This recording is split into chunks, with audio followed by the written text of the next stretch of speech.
Today I want to share with you 10 clever tips to save money on groceries.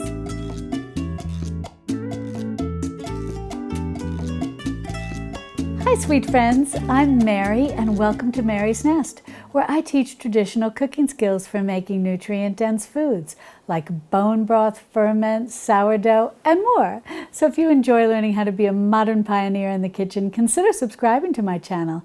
And don't forget to click on the little notification bell below. That'll let you know every time I upload a new video. Now, if at any time you want to jump ahead, be sure to open the description underneath this video where I'll list the timestamps for everything that I'm going to cover. And I'll also put them in the pinned comment because I know for some of you that's easier to access. Well, sometimes it seems like when I go to the grocery store, prices are rising every week. And in some cases, I've found things that have actually doubled in price.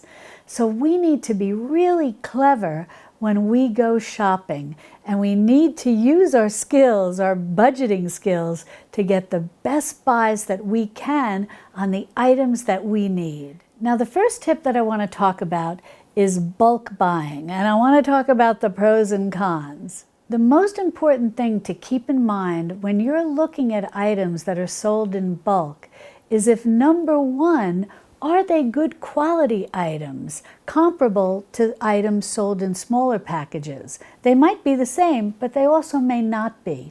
So think about the quality. And then number two, look at the ounce per ounce price. Are the bulk items actually less expensive than if you buy those same items in smaller packages? Now, if you determine that the bulk item is good quality and it is less expensive than the individual items, what do you do if you can't afford the bulk item?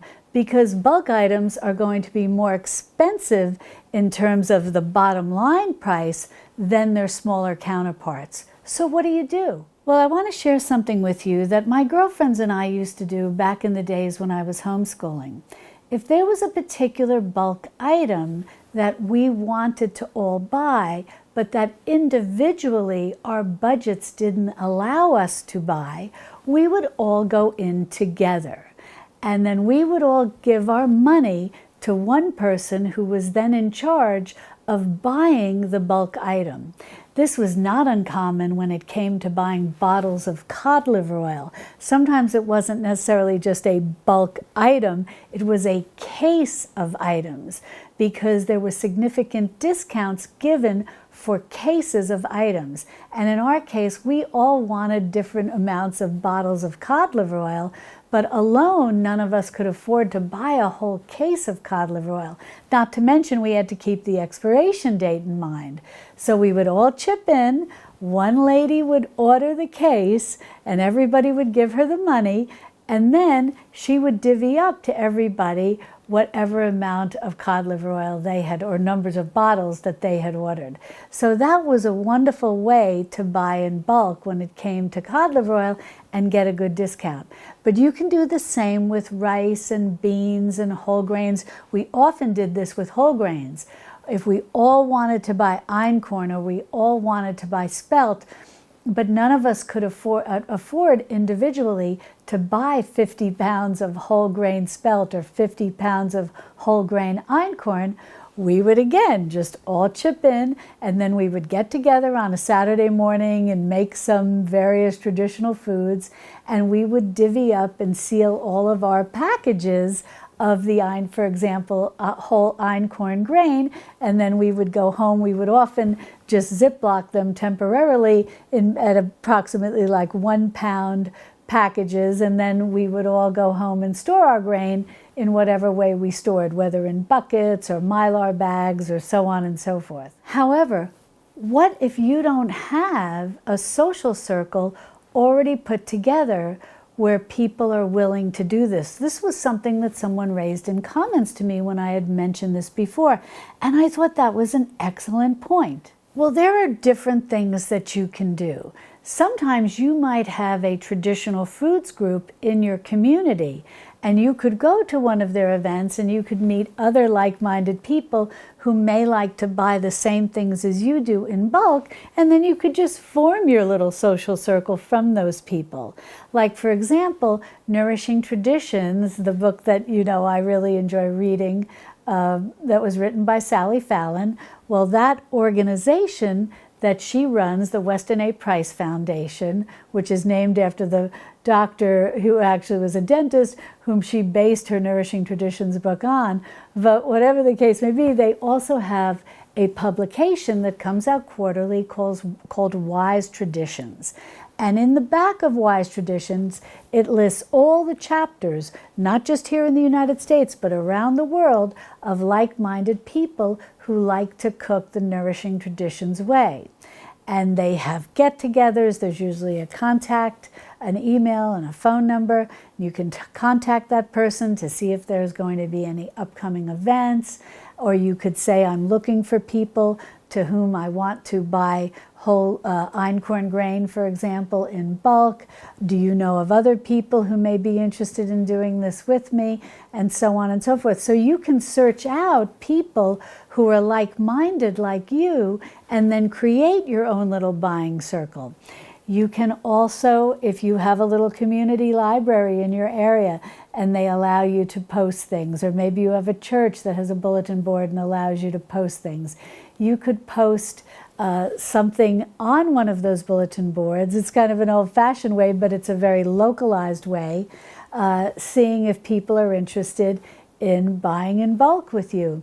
At my own church, there was a group of ladies. They were actually chatting with my husband one day, and they had said, oh, doesn't your wife have a video about stocking the pantry? And they had just formed their little social circle from people they met at church and were wanting to stock their pantries. And so something like that you might find at a library or at a church where there are like-minded people who want to buy in bulk because they want to stock their pantry, so they're willing to go in with you. So if you can't afford, say, $100 bag of whole grain, maybe 50 pounds or whatever the case may be, you then search out like-minded people. Be a little creative. Think about the Nourishing Traditions, the Wise Traditions Journal. Think about people at church who may not be your immediate friends, but who may, you have found over time, may share that interest with you, or just start kicking up a conversation with different people at these different community places in your community, whether it's the library or a church, and find people to whom you can create this type of social circle with, because that can help you if the per ounce price is where you want it to be, where you need it to be, but maybe at this time you can only afford 5 pounds of that grain. And I'm telling you, if you can set up a circle like this, it's going to be so beneficial to you, and it's really going to help you save money. Because this was something that I found really saved me money when I was doing this with my girlfriends, and we were all really on the Nourishing Traditions train, so to speak. And many of us in the group were really wanting to make sure that we were stocking our pantries with the ingredients that allowed us to make these nutrient-dense or nutrient-rich traditional meals. So finding people who have similar interests with you and similar culinary interests, similar kitchen interests, can be a very smart move to help you really start to save money on your groceries. Then, under this same umbrella of bulk buying, if you do decide to buy in bulk, make sure that you are prepared to store your food correctly to extend its life. I have a video where I go over all the different options of things that you can use to store food correctly to extend its life. These are all shelf-stable foods. And I'll be sure to link to that video. It's actually a playlist, because first I go over all the equipment, and then I talk about different things that so many of us have interest in, like how to use Mylar bags, when to use silica gel packs, when to use oxygen absorbers. It can sometimes have your head spinning, but I lay it out very clearly in this playlist. So you are going to become an expert on how to store food that you buy in bulk so that you can extend its shelf life. Now, if you're buying foods that need to be frozen or refrigerated, certainly those are options. Freezing foods can extend their shelf life significantly. Home canning. I also have videos teaching you home canning, and I'll be sure to link to that. Again, it's a playlist where I show you how to can a lot of different things. So that can be very helpful. So there's a lot of different ways to store the foods that you may buy in bulk, because it may not always just be, as I was speaking, rice and beans and grain. It may be meat. That's another thing that we used to do. We were all making bone broth, and so often everyone wanted to go in on a cow that we would buy from a rancher, and he would be willing to, when the cow was sent to the butcher, everything would be packaged up nicely, and we would pay. Now, I know when I say this, everyone's going to be shocked because it's more than doubled now, at least in our area, but back then we were paying about $3.50 a pound. And we could often go in with people and this is what the rancher would arrange. So even if you don't have an immediate social circle who can go in and buy a whole cow with you, your rancher, if you can contact a rancher, he may be able to work something out for you, because sometimes people will want to buy all the meat from a cow, but they don't want all the things that most of us traditional home cooks do want. Often the rancher will be left with the bones and organ meats. And these are things the bones are wonderful for making bone broth, and the organ meats are nutrient-dense foods. And I can show you how to make I've got one for chicken livers, but I can show you how to make a wonderful beef liver recipe that I think most people are going to enjoy, and you're not going to really notice so much that it's beef liver if that type of thing is new to you. But if you can go in with a bunch of friends, you can each take a quarter of a cow. Now, if you're all traditional food aficionados, you'll have to divide up the bones and the organ meats and so on and so forth. But what's nice about that is the price per pound will be less than what you would pay at your grocery store. And the same, again, if you don't have a social circle that you can do this with, don't worry. I'm confident, because I have met many, living in Texas and making bone broth, I've met many ranchers over the years, and they have often had, and it's a little less now because bone broth has become so popular, but they would often come to the dairy where I was buying my raw milk, and they would work something out with the dairy farmer where they would bring their truck and they would say, is there anybody here who would like to buy the bones or the organ meats from grass-fed cattle? And so all of us who were there already, he kind of knew, I think, the fact that we were buying raw milk. We were probably very interested also in bones and organ meats. And I would get big bags of beef bones from him.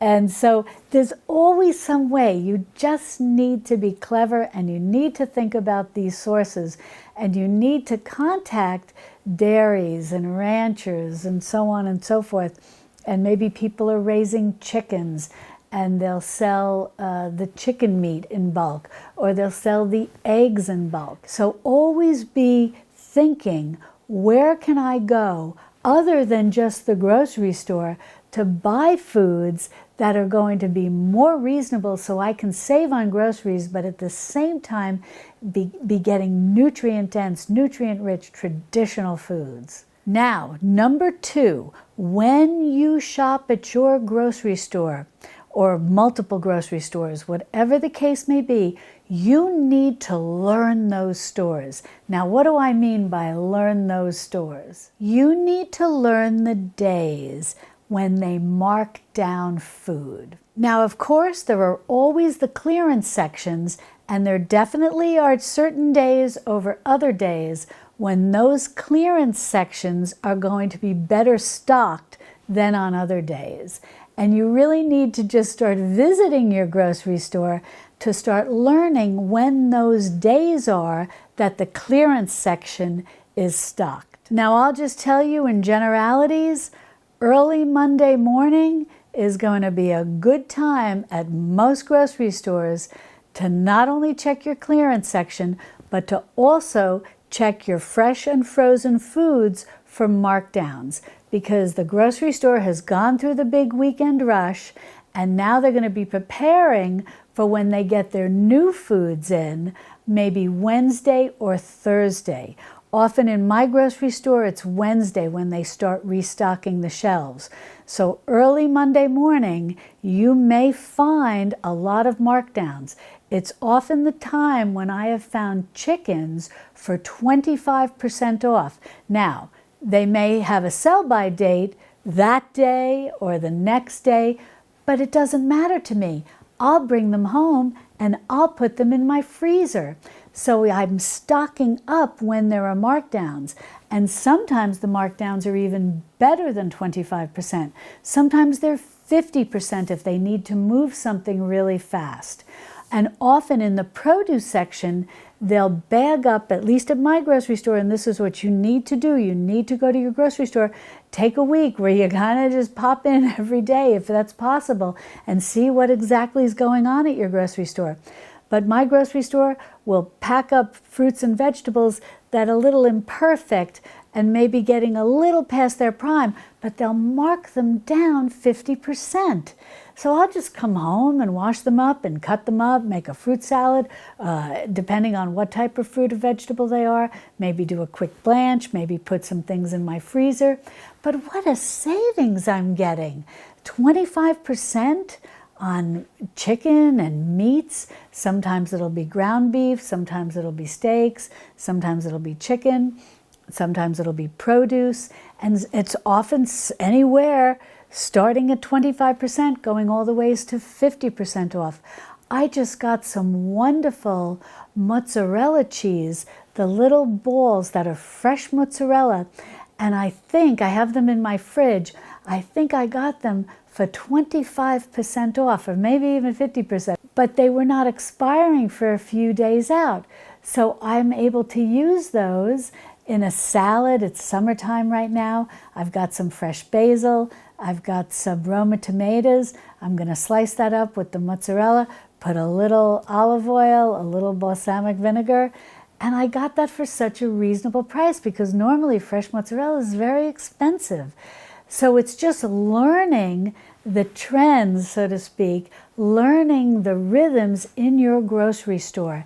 And you will go shopping and you will find that you have high quality, wonderful foods in your cart that would have cost you in some cases twice what you're going to actually pay. So study on when your grocery store has markdown days, learn when they stock their clearance aisles, and just do the best that you can to try to follow their rhythm so you're there to get the best discounts, to get the best markdowns, to get the best selection from your clearance section as possible. Alrighty, number 3. Everybody talks about having a garden these days, and that's a wonderful thing. And if you have the property for that, I highly recommend it. And even if you just have a little patio or a little balcony, you can definitely start with some things in pots. You can grow all kinds of things like tomatoes and basil and carrots. You push them in and you'll start seeing the green. You put the seed in, you'll start seeing the greens come. You can grow like the little Thumbelina carrots, that are little round carrots. They're adorable. There's so much that you can do with even a very limited space. But what if you say, I really have no space, or I don't want a garden, or I don't want to do this? You know what you need to do? You need to at least be growing microgreens. You can get a little microgreen container. They're inexpensive. I believe you could probably find one in the seasonal section at your grocery store. If not, I'll put a link in the description below for one of the online sites, but also look at thrift shops. There's so much that you can find often at a thrift shop. I see boxes of bread machines and slow cookers, and now I'm even starting to see Instant Pots. You know, people get these things and they lose interest. But microgreens are very easy to grow. You can just get a little microgreen tower and you just put the seeds in. The seeds are very reasonable, and you're going to start growing all of these wonderful sprouts. They are loaded with nutrition. They're very, very nutrient-dense foods. So be sure to think, okay, maybe I can't do a garden, maybe I don't even want to do a garden, but you can be growing microgreens and you can be supplying a lot of food for yourself and your family, your friends, whomever you're feeding, and you can provide nutrient-dense, nutrient-rich food by simply growing microgreens that take zero effort and zero skill. So be sure to consider that. Now, number 4, yes, you can go to the farmer's market and you can look for local fruits and vegetables and whatever else might be sold at your local farmer's market. But keep in mind, local often usually is a little better. Sometimes it's a little less expensive because you don't need to, they're not worrying about having to transport the food long distances.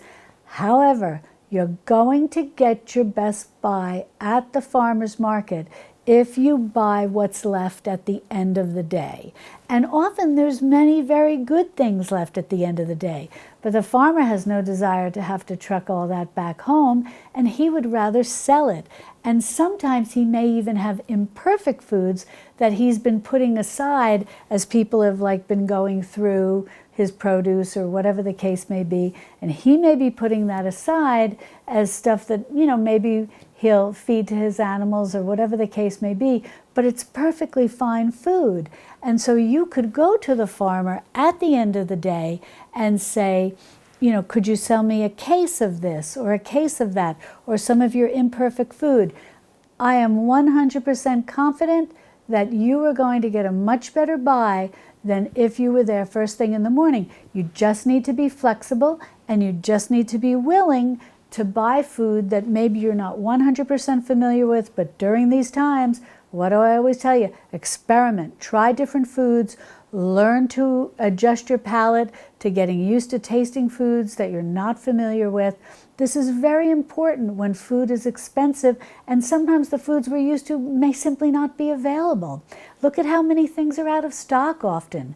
So experiment and say to the farmer, what will you sell me this case of food for? What will you sell me these imperfect foods for? Now, in addition to farmers markets, be sure to keep your eyes open for farm stands, roadside farm stands. You can get some very good buys there. When I was a kid growing up, after we had our Sunday dinner, my father and mother and I would go into the car and we'd go for a drive, our Sunday afternoon drive, and we would often stop at roadside stands and buy different types of produce.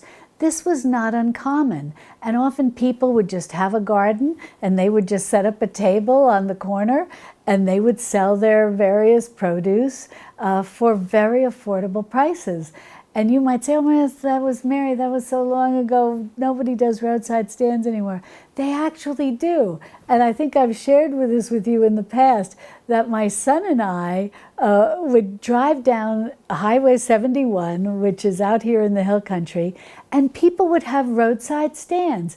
And there was this one lady we always loved to stop at. Her name was Kathleen, and she would have fresh baked bread, and she would have big tomatoes. Now, she wasn't a farmer. The big beefsteak tomatoes, which we would slice and put on the home-baked bread, she'd do like a focaccia, was just delightful.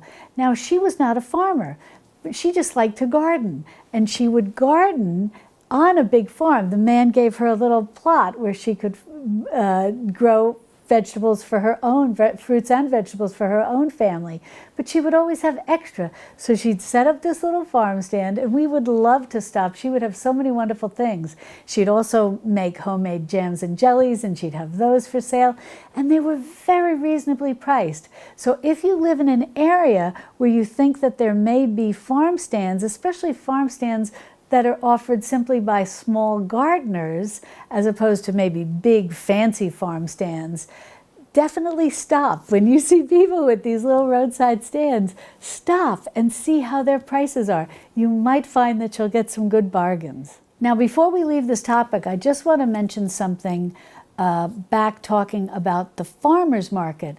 I know every farmer's market is different, but the farmer's markets in our area often not just have people selling fruits and vegetables, they also have ranchers there who are selling, whether it's chicken or meat. Here in Texas, they can sell raw milk at the farmer's market. And that could be a very good resource for you to start to get to know farmers, dairy farmers, fruits and vegetable farmers, as well as ranchers. So if you don't immediately know ranchers to contact, where you might be able to buy some meat in bulk and go in with others, if you don't have that arrangement set up right now, you can go to the farmer's market and introduce yourself to ranchers there and say, I'm interested in buying X, a quarter of a cow, or I'm interested in buying beef bones, or I'm interested in buying organ meats. Maybe not the standard things that he or she is bringing to the farmer's market. I am going to tell you 100%, because I have done this many times. They are going to be so happy to chat with you, and they're going to do their best to help meet your needs. They're either going to find you what you need in terms of finding you a set of, maybe mixed in with their other customers, of a group that can help you buy some various types of meat. Even they could be steaks, they could be, a rump roast or a chuck roast. Anything that you're looking for, they might be able to help you. Not even might, I know they will be able to help you create some type of buying social circle to help you keep your price down if you're willing to buy more than, say, just one chuck roast or just one package of beef bones. If you're willing to buy more, they're going to work with you because it's in their best interest to be able to sell you more. And by selling you more, they can often give you a reduced price. So keep that in mind next time that you're at the farmer's market. Try to talk to all the individual vendors that are selling the foods that you're interested in and see what they're willing to do in terms of working with you so that you can get the best buy possible. Number 5, if you're not in the position to bulk buy, or you're not in the position to go to a farmer's market, or you don't have any roadside stands in your area, what you can do, if all you can do is shop at the grocery store, is learn to make as much as you can homemade. You want to learn how to make most staples homemade. You want to learn how to make bread homemade, whether you use packaged yeast or a sourdough starter. You want to learn how to make all of your condiments homemade, like ketchup and mustard and mayonnaise and relish. You want to learn how to home can so that you can make your own pickles. And if canning scares you, you can even just do quick pickles that you have to then put in your refrigerator. But you want to learn to make as many things as you can homemade. You want to learn how to make your own granola. You want to learn how to make your own granola bars. You want to learn how to make your own crackers. You want to learn how to make your own baking mixes. You want to learn how to make all of these things homemade. And I have videos. I'll definitely have a playlist. I'll definitely have a playlist in the description underneath this video. If I have room for iCards, I'll put it up here as well. But the bottom line is you want to learn how to make as much as you can homemade, because number one, they're healthier options and you can control the ingredients. But number two, they're going to be so much less expensive than what you're going to pay for foods that have already been prepared for you or packaged for you. So learn how to make as much as you can homemade, and you're going to find that you really save big on your grocery budget. Number 6, be flexible. And this applies to so many things. Don't have rigid meal plans. Be very flexible. See what you can find on sale at your grocery store. See what you might find on clearance, what you might find marked down. And that's what you're going to make your meals with. And number 2, be flexible in terms of product as well as brand. Don't be brand loyal. When you need to really tighten your grocery budget, then you need to be flexible on what brand you buy. And I have often found that, at least in my area, the store brands are just as good as the name brands. But you also need to be flexible on product. Now, what do I mean by that? Say you can't find whole chickens anymore. I was shocked the other day when I was at the grocery store. There were no chickens. I couldn't believe it. It was just filled with a lot of red meat, which we don't eat that often and is also very expensive. But there were no chickens, so you're going to need to be flexible. What if you eat chicken and there are no chickens? What if you eat fish and it's just been priced out of the market, so to speak? Then you need to look for alternatives, and you need to be flexible, and you need to be open to trying new things. If you like eating fresh salmon, consider buying canned salmon. The canneries are right there on the coast when the ships come in, or the fishing boats, come in, and the salmon is processed right there. So often the canned salmon is very good, high quality, fresh salmon. And if you're willing to buy it with the skin and the bones, which are both nutritious, the bones will basically dissolve in your mouth, or you can even crumble them up with your fingers if you're making salmon patties. You will pay a small amount of money for that can of salmon in comparison to what you would pay for a fillet of salmon. And when it comes to canned foods, be a little adventurous and try some new things. My husband and I love, and I've shared this with you I think many times, we love kippers. It's basically smoked herring, and it's in a can. And if you've never had it, buy 1 can and try it and see how you like it. It's a lot less expensive than fresh seafood, but it's also very flavorful. And if you've never tried sardines, buy 1 can of sardines and try them. These are reasonably priced foods, kippers and sardines. And I have a recipe where I show you how to make sardines that so many of you have come back to me and said, I thought I didn't like sardines, but I made them the way you showed me, and I love it. So you just need to experiment a little. You need to be flexible. You need to be open to trying different foods, especially those foods that are basically, for lack of a better word, cheap foods, but they're very nutritious foods. So search out those foods and start small, try them out, see if you like them, and if so, then you can begin to stock up.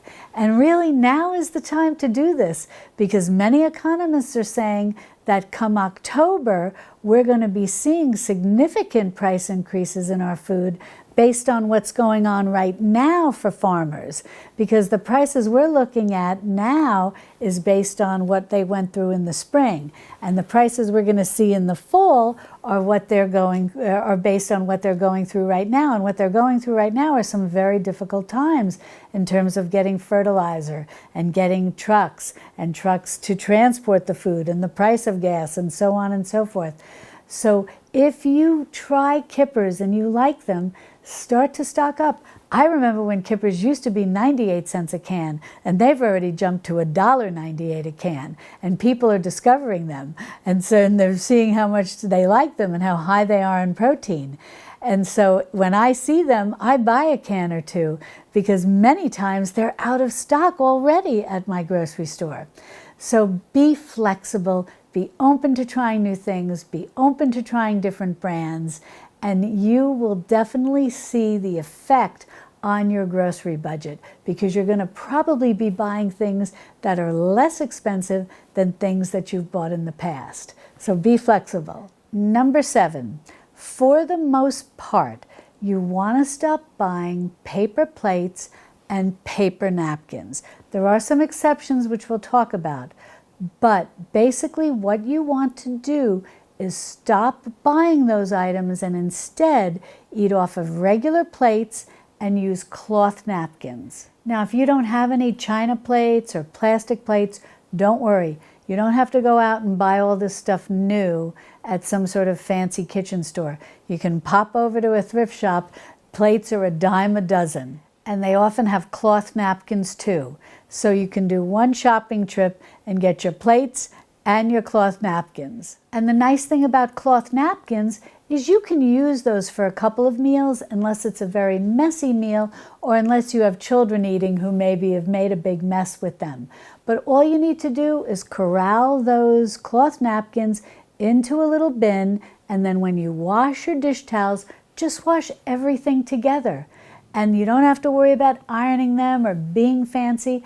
You either dry them in your dryer or you air dry them. Just fold them up, smooth them out a little, and put them back on your table. You do want to keep a few paper plates and paper napkins on hand, especially when you're feeding the sick.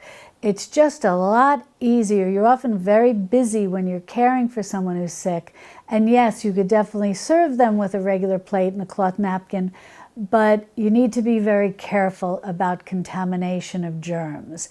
And so you would need to be washing those things very carefully and very regularly. So often a paper plate, paper utensils, paper napkins, these things can come in very handy, and I completely understand that, because you may just want to put something, may want to put all of those things right into the trash because of you're wanting to dispose of the germs. The second reason you want to keep some paper plates and paper napkins on hand is in your emergency box with your emergency food that's part of your prepper pantry. Because if you are in a situation where you don't have clean running water, the last thing you want to do is be washing dishes with water that could otherwise have been used to drink or for personal hygiene. So in that case, paper plates, you can still use cloth napkins, but paper plates will come in very handy. And I especially like things that are really a little more one-stop shop, so to speak. They're almost like paper bowls. They're sort of rectangular, and so they can be used for soups or they can be used for meals, snacks, whatever the case may be. So sort of an all-purpose kind of paper product, and I keep that with my emergency supplies so that if I don't have water, I at least can serve food and I don't have to worry about washing any dishes. But other than that, other than those two reasons, really try to transition to eating off of regular plates and using cloth napkins. You will find you will have a savings in your grocery budget. Even if you buy these things in bulk, I'm sure you find if you use them regularly, you probably are buying them in bulk. You've probably seen them go up in price, because I've definitely seen some of the paper plates and the cutlery and the paper napkins, and that's the other thing, plastic cutlery. Stop using that if you're using it. And the paper napkins, the paper cups. I've seen all of these things increase. It seems like every month I go to a big box store, they seem to have risen in price somewhat. So I think you're going to notice you're going to have a savings when you transition away from those things and just keep those for emergencies like no water or illness in the family. So definitely start eliminating buying paper products, specifically paper plates and paper napkins, and you're going to find that you're going to start saving money on your groceries. Number 8, whenever you can, avoid buying plastic. Plastic cutlery, like we just talked about in number 7, plastic containers, plastic bags, all of these things. Stop buying these things and instead take that money that you may have spent on buying those things which are not necessarily renewable and buy glass containers and use these glass containers to store your food. Yes, if you use plastic bags, you can wash them out and rinse them and reuse them. The thing is, at some point, they're going to start to degrade. They're not going to have the same level of quality they had when they were brand new. Whereas glass is pretty much going to last you forever.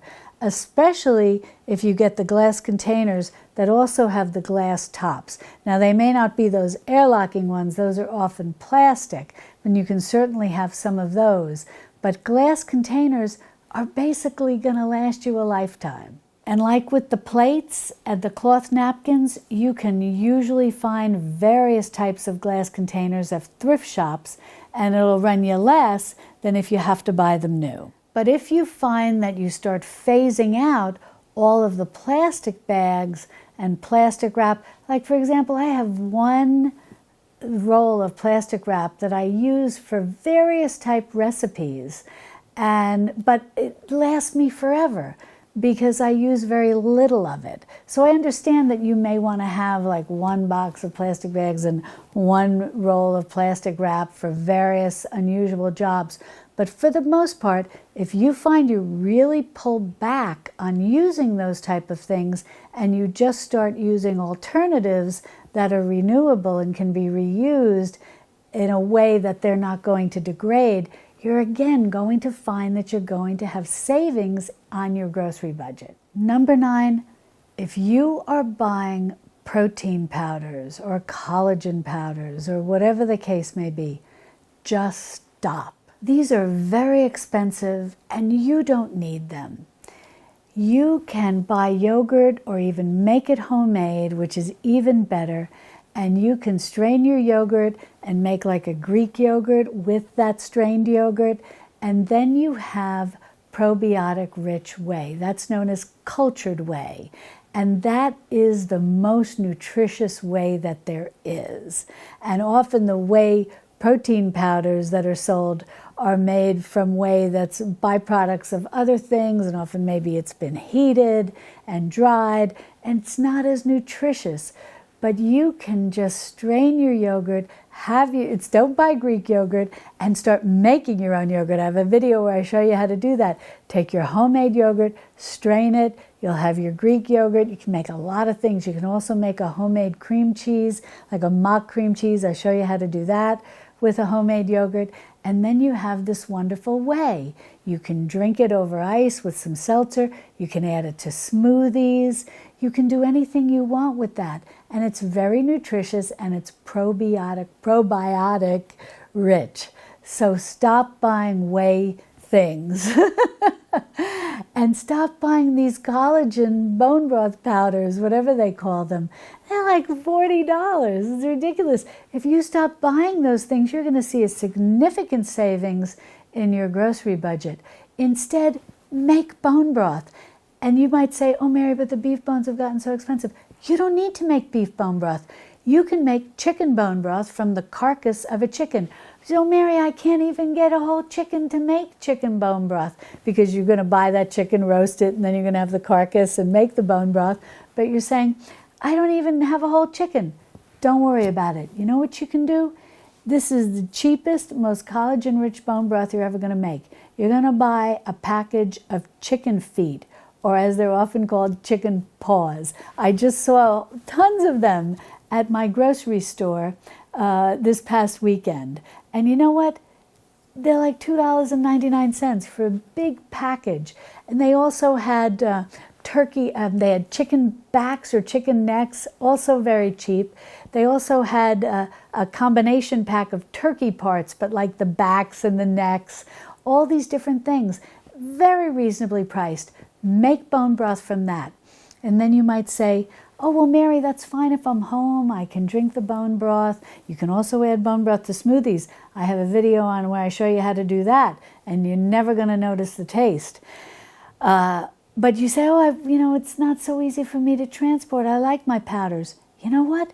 You can dehydrate bone broth, and you don't even need a dehydrator. You can do it right in your oven. You just line a baking sheet, and have come over the rims with some parchment paper. Pour your bone broth in there. You can even, if you don't have that set up, and something that's even a more money saver, because you don't have to worry about the parchment paper, is if you have one of those 9x13 baking dishes. So many of us have those for making casseroles. Put a thin layer of bone broth in that. Get a couple of those, put them in your oven. Put your oven on the lowest setting possible. it's going to dehydrate it and it's going to do it pretty quickly. I have videos where I show you how to do this. And then when it's dried, it's going to look like stained glass. You can break it up into a bunch of shards, and if you want to even go one step further, you can put it in the blender or in one of those little coffee grinder mills and grind it into a powder. Now you have your bone broth powder. And you have it basically, you made it for pennies and you made it homemade. You know what ingredients went into that. And let me tell you, any bone broth you make homemade is going to be light years ahead in nutrition and taste than anything you can buy. So I want you to stop buying whey, any kind of whey powders, any kind of protein powders, any collagen bone broth powders. Stop it all, make it all homemade. And you're going to be light years ahead, and you're going to see a significant, if you're buying that, you're going to see a significant savings in your grocery budget. Number 10, whenever you see a sale on your hearty vegetables or your squashes or your potatoes, things like that store well. And this is often going to be the foods you're going to find in the fall and even into the early winter months. You're going to want to look for your winter squashes like your butternut and your acorn. You're going to want to look for your potatoes, your sweet potatoes. You're going to want to look for some apples, the varieties that are very hard, like the Granny Smiths. You want to look for these things, and you want to get them when they're in season and when they're on sale, and then you want to store these properly in cool areas of your home to get you through the winter months, because these type of vegetables will be very affordable, or tubers or squashes. These will be very affordable when they are in season, and they are very nutritious, very nutrient-dense foods. Stock up on them, learn how to store them properly, and then use those foods throughout the colder months, and then have those be the foods that you rely on as your sources of vegetables and fruits to get you through those winter months. Now, if you'd like more information on how to save money on groceries, as well as lots of tips and tricks that I have for you, and various downloads and printables to help you, worksheets, and that don't require any email, nothing like that, that you can print out, that you can take to the grocery store with you, that you can tack up on your refrigerator, all sorts of things like this. I have so many resources for you to help you save money on your groceries. And you can get started on this journey by clicking this video over here, which will have a whole playlist as well as links to all of the worksheets that I talk about. And I'll see you over there in my Texas Hill Country Kitchen. Love and God bless.